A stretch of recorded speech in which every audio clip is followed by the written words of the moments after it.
So hello everyone, I welcome you all on the GATE Academy's YouTube channel. So we are here like we know कि आपके पास RRB JEE 2024 का notification आ चुका है जिसमें कि 7,900 plus post आई हुई है, जिसका एग्जाम फॉर्म भरना एप्लीकेशन डेट स्टार्ट हो चुकी है from 30th of July 2024 and the last date to apply is 29th August 2024. तो आज हम यहाँ पे क्या बात करने वाले हैं? आज हम बात करने वाले हैं कि जो अपना प्रिपरेशन स्टेज अभी है, ठीक है ना, while preparing for this exam, अपनी स्ट्रेटजी क्या होनी चाहिए, ठीक है ना, to stay motivated during this whole process, ठीक है, because this is not a short process of preparation of examination. जब आप इस एग्जाम को प्रिपेयर करेंगे, as you know there is CBT 1 and after that is CBT 2, ठीक है, that will take time, ठीक है. तो इस पूरी प्रोसेस में, इन दिस होल प्रोसेस, हमें अपने आप को खुद को मोटिवेट रखना होना होगा और क्या करना होगा, एक वेल प्लान स्टडी करनी होगी, ठीक है. तो आज हम उसी के बारे में बात करने वाले हैं, ठीक है. सो let's head towards the our video, ठीक है. तो आज हम बात करने वाले हैं एक प्रॉपर स्ट्रेटजी या बोलो प्रॉपर मोटिवेशन जो हमें मिलने वाला, ठीक है.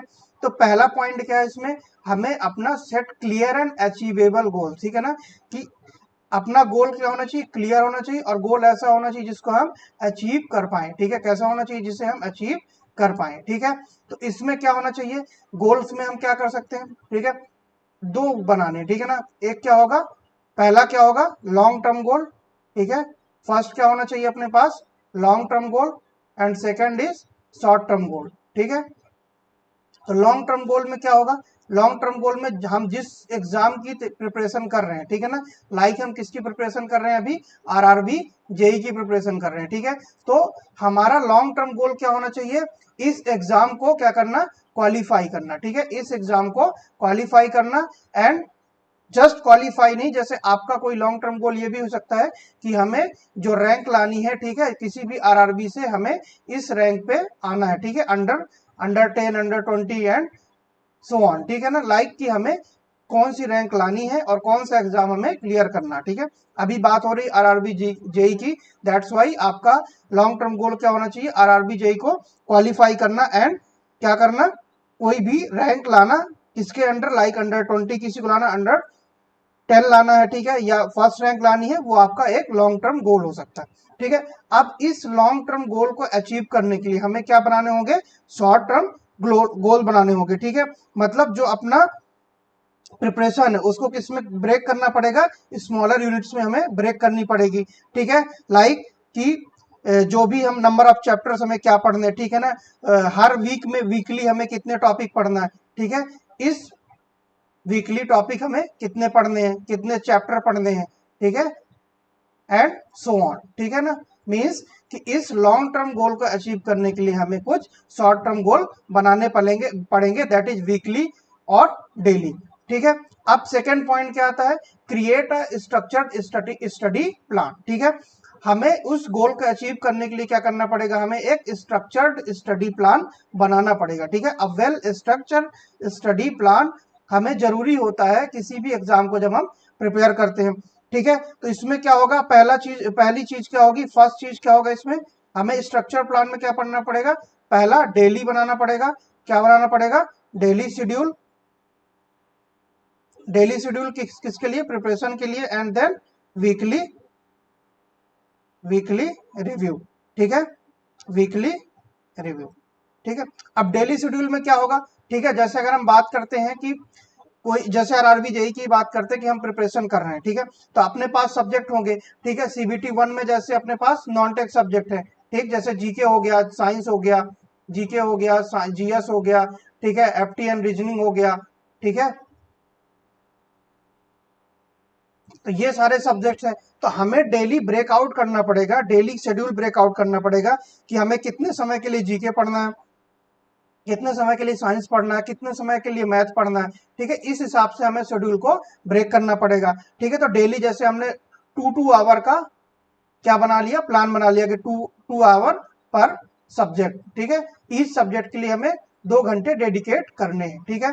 तो ये क्या हो गया, अपना डेली शेड्यूल हो गया, ठीक है। जैसे हम डेली शेड्यूल बनाते हैं, ठीक है, डेली शेड्यूल में क्या क्या होना चाहिए, डेली शेड्यूल क्या होना चाहिए, इस सेशंस होने चाहिए। जैसे हमने 2 आवर पर सब्जेक्ट किया तो ये क्या हो गया, सेशंस हो गए, ठीक है, कि हमें कितने सेशंस रखने हैं, ठीक है। जैसे हमने 2 आवर के 4 सेशन रखे, 2 आवर के 3 सेशन रखे, ठीक है। तो जैसे 2 आवर के 3 तो 2 इंटू 3 6 आवर का अपने क्या हो जाएंगे, टोटल ड्यूरेशन हो जाएगा, ठीक है, हैविंग 3 सेशंस ऑफ 2 आवर, ठीक है। और क्या इसमें जरूरी है, इसमें अगर हम डेली पढ़ रहे हैं तो उसके साथ, पढ़ने के साथ साथ हमें क्या जरूरी है, ब्रेक्स जरूरी, क्या जरूरी है, ब्रेक्स, ठीक है। अगर हम पढ़ रहे हैं तो ये पॉइंट हमें याद रखना है, हम लगातार नहीं पढ़ सकते, हमें ब्रेक जरूरी है, ठीक है ना, क्योंकि हम पढ़ते पढ़ते बर्न आउट हो सकते हैं, ठीक है ना। कि चीजों को मेंटेन रखने के लिए, प्रॉपर पढ़ने के लिए हमें ब्रेक्स बहुत जरूरी होते हैं, ठीक है ना। इसके बाद हमें नेक्स्ट पॉइंट क्या याद रखना है कि कौन सी एक्टिविटी हमें क्या करनी है, डेली में हमें क्या एक्टिविटी करनी है, ठीक है। कोई भी एक्टिविटी जो हम कर रहे हैं,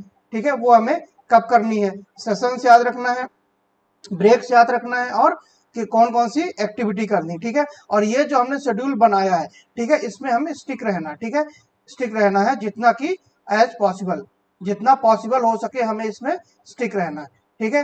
नेक्स्ट अगर हम बात करते हैं किसकी, वीकली रिव्यू की। जो हमने डेली शेड्यूल बनाया, ठीक है, मंडे टू मान लो सैटरडे हमने शेड्यूल बनाया, लेकिन हमें इसे रिव्यू भी करना पड़ेगा, जो हमने पढ़ा है वो कितना कितना हम सस्टेन कर पा रहे हैं, ठीक है, कितनी चीजें हमें रिवाइज करनी है, कितनी चीजें हम सस्टेन कर पा रहे हैं, ठीक है ना। तो वीकली रिव्यू के लिए हमें क्या करना पड़ेगा, हमें एक कंसर्न टाइम देना पड़ेगा, ठीक है ना। हर वीक हमें एक कंसर्न टाइम देना पड़ेगा, किसके लिए, रिव्यू करने के लिए। हम क्या कर सके, जो हमने अभी पढ़ा है पूरे वीक में उसको हम रिव्यू कर सके कि हम किस लेवल तक पहुंच चुके हैं, ठीक है। That is very necessary part, ठीक है। नेक्स्ट पॉइंट क्या है, स्टे ऑर्गेनाइज, ठीक है ना। स्टे ऑर्गेनाइज का मीन्स क्या होता है कि सबसे पहले ऑर्गेनाइज में हमें सबसे पहली चीज हमें क्या चाहिए, जो भी एग्जाम के लिए प्रिपेयर कर रहे हैं उसका हमें क्या होना चाहिए, स्टडी मटेरियल होना चाहिए, क्या होना चाहिए, स्टडी मटेरियल होना चाहिए, ठीक है, स्टडी मटेरियल, ठीक है। स्टडी मटेरियल होना चाहिए किसके लिए, जो भी हम प्रिपेयर कर रहे हैं एग्जाम, लाइक अभी हम क्या कर रहे हैं आरआरबी जेई, उसके लिए एक प्रॉपर ऑर्गेनाइज्ड स्टडी मटेरियल होना चाहिए। ये नहीं कि हमने 10 किताबें ले ली, 10 बुक्स ले ली और हम सभी 10 बुक से अलग अलग पढ़ रहे हैं और हमने बोल दिया कि हमने पूरा सिलेबस कर लिया, ठीक है। बट अगर आपके पास एक ऑर्गेनाइज क्या है, स्टडी मटेरियल है, ठीक है, तो हम उसी स्टडी मटेरियल को आप रिवाइज करके अगर 1 से 10 बार पढ़ते हैं, मतलब अगर आप 10 बुक पढ़ने के बजाय उसी को अगर 10 बार रिवाइज कर लेते हैं, that will be beneficial for you, ठीक है। अगर आपके पास प्रॉपर, इसलिए आपके पास एक ऑर्गेनाइज्ड स्टडी मटेरियल होना बहुत जरूरी है, ठीक है ना। और आपके पास क्या होना चाहिए, वर्क स्पेस होना चाहिए, क्या होना चाहिए, वर्क स्पेस का मतलब क्या है कि आप जहां पे भी पढ़ रहे हैं, ठीक है ना, जहां पे भी पढ़ रहे हैं, जहां पे आप स्टडी कर रहे हैं, ठीक है ना, जहां पे आप स्टडी कर रहे हैं वो एक प्रॉपर वर्क प्लेस होना चाहिए, लाइक ऑर्गेनाइज्ड होना चाहिए, ठीक है ना, क्लीन होना चाहिए, नीट एंड क्लीन होना चाहिए, ठीक है। इससे क्या होगी, आपकी इफिशियंसी क्या होगी, इंक्रीज होगी, ठीक है ना। अगर आप जहां पे पढ़ रहे हैं उसको प्रॉपर ऑर्गेनाइज वे में रखें, जो भी प्लेस है आपका पढ़ने का, उससे क्या होगा, आपकी इफिशियंसी क्या होगी, इंक्रीज होगी, ठीक है। नेक्स्ट पॉइंट क्या है, मेंटेन अ हेल्दी लाइफस्टाइल, ठीक है ना। ये एक बहुत इंपॉर्टेंट पॉइंट है, ठीक है, जिसको ज्यादातर लोग क्या कर देते हैं, इग्नोर कर देते हैं, ठीक है। हमें प्रॉपर स्टडी करने के लिए, लगातार पढ़ने के लिए एक हेल्दी लाइफस्टाइल बनाना बहुत जरूरी है। लाइक अगर हम एग्जांपल देते हैं तो पहला क्या हो जाएगा, एक्सरसाइज डेली, हमें क्या करना है, डेली एक्सरसाइज करना है, ठीक है। नेक्स्ट पॉइंट इसमें क्या हो सकता है कि ईट वेल, ठीक है, हमें प्रॉपर खाना खाना है, ठीक है, प्रॉपर टाइम से सारी चीजें करनी है, ठीक है ना। इसके बाद जो नेक्स्ट पॉइंट आता है, स्लीप, ठीक है ना, एक एडिक्वेट स्लीप लेना है हमें, ठीक है, एडुकेट टाइम के लिए हमें स्लीप मतलब सोना है, ठीक है, जिससे कि हम प्रॉपर स्टडी कर पाए, ठीक है। तो ये तीनों पॉइंट बहुत जरूरी है, एक हेल्दी लाइफस्टाइल के लिए बहुत जरूरी पॉइंट है, कौन से, डेली एक्सरसाइज करना, ठीक है, प्रॉपर खाना खाना और प्रॉपर एक एडिक्वेट स्लीप लेना, ठीक है ना। ये बहुत सारे जरूरी पॉइंट है। नेक्स्ट क्या करना है, नेक्स्ट पॉइंट है यूज इफेक्टिव स्टडी टेक्निक्स, ठीक है। जैसे हम क्या करते हैं कि जो भी जैसे हम 3 या 4 साल में, मतलब जो लोग होते हैं कि प्रॉपर एक कुछ अटेम्प्ट दे चुके हैं, तो आप अपनी कुछ ना कुछ हमें स्टडी टेक्निक्स में चेंज करना होता है, ठीक है, जिससे कि हमें जो आउटपुट मिल रहा है वो एक इफेक्टिव आउटपुट मिले, ठीक है। कुछ ना कुछ हमारे टेक्निक्स में शायद फॉल्ट होगी जिसके कारण कि हमें प्रॉपर आउटपुट नहीं मिल रहा, तो हमें उसको भी देखना जरूरी है एक बार कि जो तरीका जो टेक्निक हम यूज कर रहे हैं, ठीक है, वो कितनी इफेक्टिव है, ठीक है ना। हो सकता है उसमें ऐसी कोई चीज हो जिसको हम चेंज कर पाए, तो वो क्या हो जाए, एक इफेक्टिव स्टडी टेक्निक मिल जाए, जिससे कि हम एक प्रॉपर आउटपुट मिल सकता है, ठीक है ना। जैसे कि इसमें हम क्या देख सकते हैं, एक्टिव लर्निंग हो गया, ठीक है, कि जो भी हम चीजें पढ़ रहे हैं उसमें प्रॉपर एक्टिव लर्निंग है। नेक्स्ट पॉइंट क्या हो सकता है, प्रैक्टिस टेस्ट, ठीक है ना, प्रैक्टिस टेस्ट, ठीक है। इसके बाद क्या चीज है, प्रैक्टिस टेस्ट के बाद क्या है, रिवीजन, ठीक है। तो इसको क्या बोल सकते हैं, एक इफेक्टिव स्टडी टेक्निक है, क्या कि एक्टिव लर्निंग, ठीक है ना, उसके बाद प्रैक्टिस टेस्ट और रिवीजन, ठीक है ना। अगर एक्टिव लर्निंग की बात करते हैं तो अपने आप को इंगेज रखना किसमें, एक्टिव लर्निंग टेक्निक्स में, ठीक है ना। लाइक समराइजिंग, कोई भी चीज हमें समराइज करना हो, ठीक है ना। और अगर मान लो कि एक्टिव लर्निंग में कर सकते हैं, जैसे हमने कोई भी कॉन्सेप्ट आज पढ़ा, कोई भी चीज हमने पढ़ी, वही सेम चीज हम किसी को जाके पढ़ा रहे हैं, ठीक है ना, टू टीचिंग, ठीक है। तो ये भी आपका एक एक्टिव लर्निंग टेक्निक होती है। जैसे आपने अभी कोई चीज पढ़ी, ठीक है ना, जैसे सिविल में बात करते हैं, आपने सुपर एलिवेशन पढ़ा, ठीक है, उस सुपर एलिवेशन का कॉन्सेप्ट पढ़ने के बाद आप किसी और को जाके प्रॉपर टीचिंग देते हैं, ठीक है, प्रॉपर समझाते हैं, तो वो आपकी क्या होता है, मेमोरी को बढ़ाता है और सेम तरीके से आपका भी कॉन्सेप्ट क्लियर होता है, ठीक है ना। और प्रैक्टिस टेस्ट हो गया और रिवीजन हो गया, ठीक है। नेक्स्ट पॉइंट क्या है, take breaks and manage stress, ठीक है ना। जब हम स्टडी करते हैं प्रॉपर, मान लीजिए कि 6 से 8 घंटे हम पढ़ रहे हैं, उस स्टडी में जैसे मान लो कोई लगातार 6 आवर पढ़ रहा है, ठीक है ना, 6 आवर पढ़ रहा है without any break, without any break, ठीक है। और कोई पढ़ रहा है कि 6 आवर टोटल पढ़ रहा, बट आफ्टर 50 मिनट्स वो 10 मिनट्स का ब्रेक ले रहा, ठीक है ना, 10 मिनट्स का ब्रेक ले रहा। तो अगर आप देखेंगे, ये जो सेकंड पर्सन है, इसकी इफिशियंसी क्या होगी, ज्यादा होगी as compare to this person, ठीक है। क्यों, क्योंकि अगर आप ब्रेक्स लेते हैं, ठीक है ना, ब्रेक्स लेते हैं तो आपको माइंड को एक रिलैक्स मिलता है, ठीक है ना, और स्ट्रेस, आपको स्ट्रेस नहीं होता, लगातार बैठने से आपको स्ट्रेस नहीं होती, ठीक है ना। तो आपको क्या करना, जो भी आपका 6 to 8 आवर जो भी प्लान है, ठीक है ना, उसको सेशंस में डिवाइड करना है, ठीक है ना, सेशंस में डिवाइड करना है, और उन सेशंस में आपको 50+10 रूल लगा सकते हैं, ठीक है ना। 50+10 रूल का मतलब क्या है कि 50 मिनट स्टडी, 10 मिनट ब्रेक, ठीक है ना। तो ये 1 आवर का प्लान हो गया। सेम तरीके से नेक्स्ट 5 आवर का प्लान आप बना सकते हैं फॉर 6 आवर, ठीक है ना।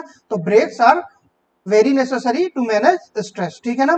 क्यों, क्योंकि टाइम मैनेजमेंट करते हैं, ठीक है ना। अगर आप अगर 30 मिनट वाला लेते हैं, 30 मिनट का स्लॉट लेते हैं, तो आप क्या कर सकते हैं कि 25+5, इसका मतलब क्या है कि 25 मिनट्स आपको क्या करना है, स्टडी करना है, एंड 5 मिनट्स का आपको क्या लेना है, ब्रेक लेना है, ठीक है। तो ये भी एक टेक्निक है जिसको आप यूज कर सकते हैं। अगर आप 30 मिनट के स्लॉट में कर रहे हैं तो ये 1 आवर के स्लॉट में कर रहे हैं तो ये कर सकते हैं, ठीक है। सो ब्रेक्स और वेरी नेसेसरी, ठीक है। ऐसे नहीं हो सकता कि आप लगातार पढ़ते जा रहे हैं, लगातार पढ़ते जा रहे हैं पूरा दिन, ठीक है। इसलिए आपको ब्रेक लेना बहुत जरूरी है टू मैनेज स्ट्रेस, एंड आपको दिमाग को भी कुछ समय देना होता है, जिससे कि वो चीजें क्या कर पाए, फिर से रीऑर्गेनाइज तरीके से उसको रिटेन कर पाए, ठीक है। नेक्स्ट पॉइंट जो सबसे इंपॉर्टेंट पॉइंट है वो क्या है, स्टे पॉजिटिव एंड मोटिवेटेड, ठीक है ना। स्टे पॉजिटिव, आप पॉजिटिव कैसे रह सकते हैं, ठीक है ना, लाइक पॉजिटिव अफर्मेशन, ठीक है। उसके बाद विजुअलाइज सक्सेस, ठीक है ना। सबसे मेन इंपॉर्टेंट चीज क्या है, विजुअलाइज विजुअलाइज सक्सेस, ठीक है।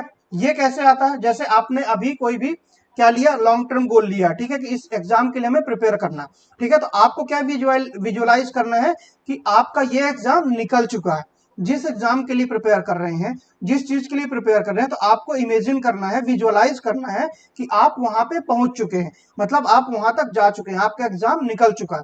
उस चीज को जब आप विजुअलाइज करेंगे, आप वहां पे जाएंगे, तो आपको सोचना है कि उसके बाद आप क्या कर रहे हैं, ठीक है, कैसे इन्वायरमेंट है आपके पास, ठीक है, कैसे कैसे लोग हैं, ठीक है ना, कैसे पॉजिटिव एनर्जी है। तो जब आप उस लेवल तक सोचेंगे कि आपका एग्जाम निकल चुका है, मतलब जो सक्सेस आपको चाहिए वो मिल चुकी है, तो सक्सेस होने के बाद जो आपको फील हो रहा है, ठीक है, जो विजुअलाइज फील हो रहा है, अगर आप वहां पे जाएंगे तो आपको क्या मिलेगी, पॉजिटिव एनर्जी मिलेगी, क्या मिलेगी, पॉजिटिव एनर्जी, और आपको फुल फुल मोटिवेशन लेवल मिलेगा, ठीक है, आप फुली मोटिवेट हो जाएंगे, ठीक है, अगर आप सक्सेस को विजुअलाइज करते हैं, ठीक है। पॉजिटिव अफर्मेशन एक अलग टेक्निक है कि आप एफर्म करते हैं, जैसे लोग बोलते हैं कि एफर्मेशन हमें करने चाहिए, ठीक है ना। तो पॉजिटिव एफर्मेशंस लिख, ठीक है। आप ये रेगुलर बेसिस पे भी कर सकते हैं और शॉर्ट टर्म बेसिस पे भी कर सकते हैं, ठीक है ना, कि आप एफर्म कर रहे हैं, एफर्मेशन आप खुद से कर सकते हैं, ठीक है, क्या मोटिवेटेड रहने के लिए और पॉजिटिव रहने के लिए कि ये पेपर एग्जाम निकलेगा, ठीक है। उससे आपको क्या होगा, एनर्जी मिलेगी, ठीक है, आपको पॉजिटिव एनर्जी मिलेगी तो आप कहाँ पे लगाएंगे, अपने प्रिपरेशन में लगाएंगे, ठीक है। नेक्स्ट चीज अगर हम देखते हैं कि इसी में मोटिवेटेड रहने के लिए आपको क्या करना होता है, छोटे छोटे रिवार्ड देने होते हैं, ठीक है, खुद को छोटे छोटे रिवार्ड देने होते हैं, ठीक है। रिवार्ड कैसे दे सकते हैं, ठीक है, आप अपने लिए एक रिवार्ड सिस्टम आप बना लीजिए, ठीक है ना, कि छोटी छोटी विक्ट्री में आपको क्या करना है, सेलिब्रेट करना, ठीक है ना। जिस जिस चीज से आप, जैसे मान लो कि आपने कोई कॉन्सेप्ट पढ़ा, ठीक है ना, या कोई सब्जेक्ट पढ़ा, फिर आपने क्या किया कि इस वीक के एंड में आपको क्या देना है, इसको टेस्ट देना है, आपने टेस्ट दिया, आपने एक माइलस्टोन सेट किया कि मुझे AIR इतने लाने हैं, या जो भी टेस्ट देना है, या फिर आउट ऑफ 20 हमें कितने नंबर, 15 प्लस 18, जो भी आपने अपना टारगेट रखा, अगर आप वो टारगेट अचीव कर लेते हैं तो अपने आपको क्या करना है, रिवार्ड करना। रिवार्ड कैसे करेंगे आप, जो भी चीज आपको, जो भी चीज आप इंजॉय करते हैं उसमें आप टाइम लगाइए, ठीक है ना, उस पर आप टाइम दीजिए, मतलब खुद को रिवार्ड करना, ठीक है, छोटी छोटी चीजें पे आपको क्या करना है, रिवार्ड करना, ठीक है। नेक्स्ट सबसे इंपॉर्टेंट चीज क्या है, सीक सपोर्ट, ठीक है ना, क्योंकि हमें बहुत सारी चीजें, हम कोई भी पर्सन है उसको सारी चीजें नहीं समझ में आ सकती, ठीक है, मतलब ऐसा नहीं होता कि आप विदाउट सपोर्ट सारी चीजें अकेले कर पाए, ठीक है। तो सपोर्ट कहाँ से ले सकते हैं, आप फैमिली एंड फ्रेंड से सपोर्ट ले सकते हैं, ठीक है। उसके बाद आप मेंटरशिप ले सकते हैं, क्या ले सकते हैं, मेंटरशिप ले सकते हैं, ठीक है। तो मेंटरशिप के लिए क्या होता है, आपके पास क्या अवेलेबल होते हैं, क्या अवेलेबल होते हैं आपके पास मेंटरशिप के लिए, मेंटरशिप के लिए आपके पास क्या अवेलेबल है, टीचर्स अवेलेबल होते हैं, ठीक है ना। तो उसी के लिए गेट एकेडमी आपके लिए कोर्स लेके आया है, ओनली ₹777, ओनली 777 रुपए में आपको CBT 1 प्लस CBT 2 दोनों का कोर्स दिया जा रहा है, जहां पे आपको प्रॉपर मेंटरशिप दी जाएगी दोनों CBT के लिए, ठीक है ना, कि आपको प्रॉपर प्रिपरेशन कराई जाएगी CBT 1 and CBT 2। So let's head to our next point, ठीक है। तो नेक्स्ट पॉइंट की ओर चलते हैं। तो अगला पॉइंट क्या था अपना, स्टे इन्फॉर्म्ड एंड अपडेटेड, ठीक है। ये भी बहुत इंपॉर्टेंट, जब हम किसी चीज के लिए प्रिपेयर कर रहे हैं तो ये भी बहुत जरूरी चीज होती है कि आप जिस चीज के लिए प्रिपेयर कर रहे हैं उसके बारे में जो भी जानकारी है वो आपको अपडेट होनी चाहिए, जो भी इंफॉर्मेशन है आपको क्या होनी चाहिए, अपडेटेड होनी चाहिए, ठीक है ना, कि ऐसे नहीं कि आप कोई भी एग्जाम दे रहे हैं उसकी अपडेट ही नहीं पता आपको, उस एग्जाम का अपडेट क्या है। तो पहली चीज क्या होनी चाहिए, आपको एग्जाम अपडेट पता होने चाहिए, ठीक है, एग्जाम अपडेट्स आपको पता होने चाहिए, ठीक है ना। इसके बाद जो होना चाहिए अपडेटेड में क्या होना चाहिए, करंट अफेयर्स, ठीक है, जो कि आपके एग्जाम में भी आता है, ठीक है। तो करंट अफेयर्स के बारे में आपको अपडेटेड होना चाहिए, ठीक। तो अगर हम बोलेंगे स्टे इन्फॉर्म, मतलब जो भी एग्जाम की अपडेट्स आ रही है, मान लीजिए कोई भी चेंज हो रहा है, कोई भी नया अपडेट आया आपके वेबसाइट में, तो आपको प्रॉपर वेबसाइट टाइमली विजिट करते रहना है, ठीक है। या फिर आप जब कोई भी कोर्स ज्वाइन कर लेंगे तो वहां पे जो भी लोग रहेंगे वो आपको प्रॉपर अपडेट देते रहेंगे अबाउट दी एग्जामिनेशन, और करंट अफेयर्स में आपको तो अपडेट रहना ही रहना, ठीक है। नेक्स्ट पॉइंट क्या है, रिफ्लेक्ट एंड एडजस्ट, ठीक है। रिफ्लेक्ट एंड एडजस्ट का मतलब क्या होता है कि जो भी आपने प्रिपेयर किया है, ठीक है ना, जैसे आपने कोई चीज पढ़ी उसका आपको क्या करना है, सेल्फ असेसमेंट करना है, ठीक है ना। सेल्फ क्या करना है, सेल्फ असेसमेंट, ठीक है। जैसे आपने कुछ पढ़ा, ठीक है, आपने कुछ पढ़ा या कोई चीज आपने प्रिपेयर की, उसका सेल्फ असेसमेंट करना, ठीक है। जैसे कोई चीज पढ़ी, जैसे पीछे हमने देखा कोई चीज पढ़ी फिर उसको किसी और को पढ़ा रहे हैं, तो इससे क्या होगा, एक सेल्फ असेसमेंट भी होगा कि जैसे हमने कोई कॉन्सेप्ट पढ़ा किसी और को पढ़ा रहे हैं तो उससे क्या होगा, असेसमेंट भी होगा।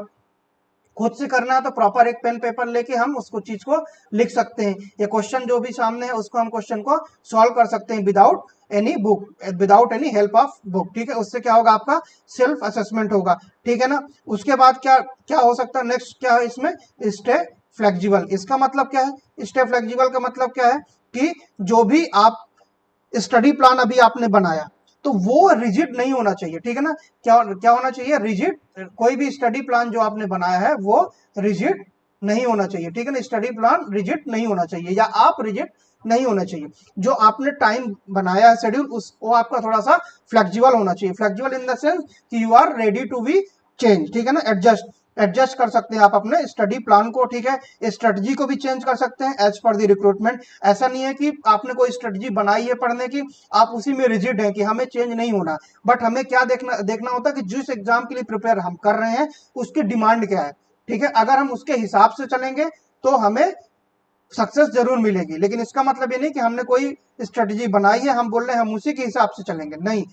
हम जिस एग्जाम के लिए प्रिपेयर कर रहे हैं हमें स्ट्रेटजी उसके हिसाब से बनानी पड़ेगी, ठीक है ना। So that's it for the today. Thanks and have a good day.